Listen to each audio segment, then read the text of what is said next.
তোমার শূন্যতা কতটা গভীর মা, তুমি জানলে যেতে পারতে না।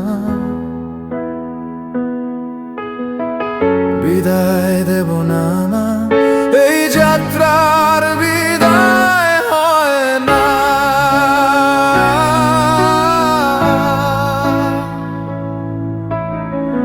রেখে দেব জন্ম জন্ম, বলে যাব তোমার কথা।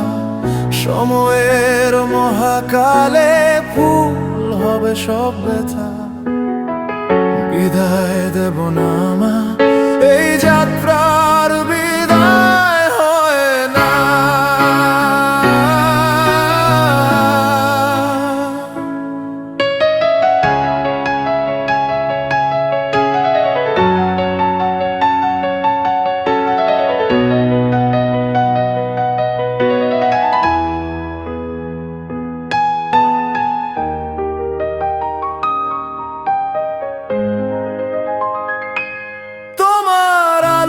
পথের দিশা যেতে চাই বহুদূর, উপর থেকে হাসবে তুমি সকাল সন্ধ্যা ভোর।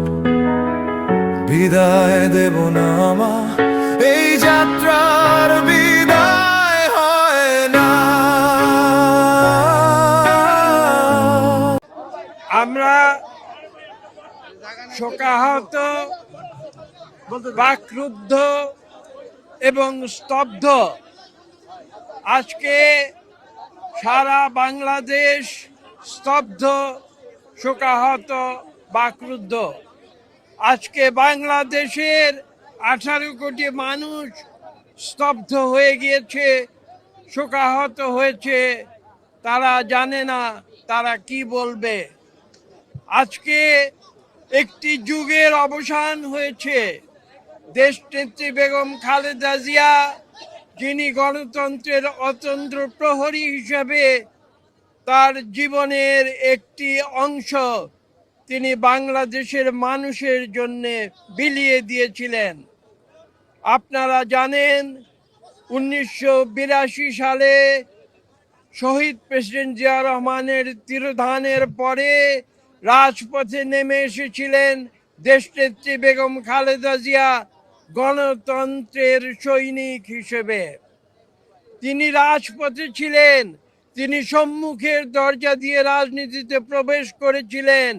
তিনি অন্যায়ের সঙ্গে কোনোদিন আপোষ করেননি, তাই নীতির প্রশ্নে তিনি ছিলেন আপোষহীন।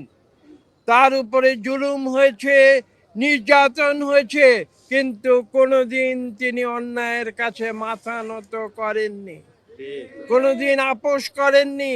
তিনি যুদ্ধ করেছেন, তিনি রাজপথে যুদ্ধ করেছেন। যখন 2009-এর পরে যখন স্বৈরাচারী আওয়ামী লীগ সরকারে নির্যাতন, অত্যাচার, মিথ্যা মামলা তার উপরে নেমে এসেছিল, তখন অনেকে তাকে পরামর্শ দিয়েছিল যে আপনি কেন এই কষ্ট আপনি সহ্য করছেন। তিনি বলেছিলেন যে আমি ন্যায়ের জন্য, আমি সত্যের জন্য আমি যুদ্ধ করছি, আমি সংগ্রাম করছি বাংলাদেশের মানুষের জন্য, আমি সংগ্রাম করছি বাংলাদেশে গণতন্ত্র পুনঃপ্রতিষ্ঠার জন্য।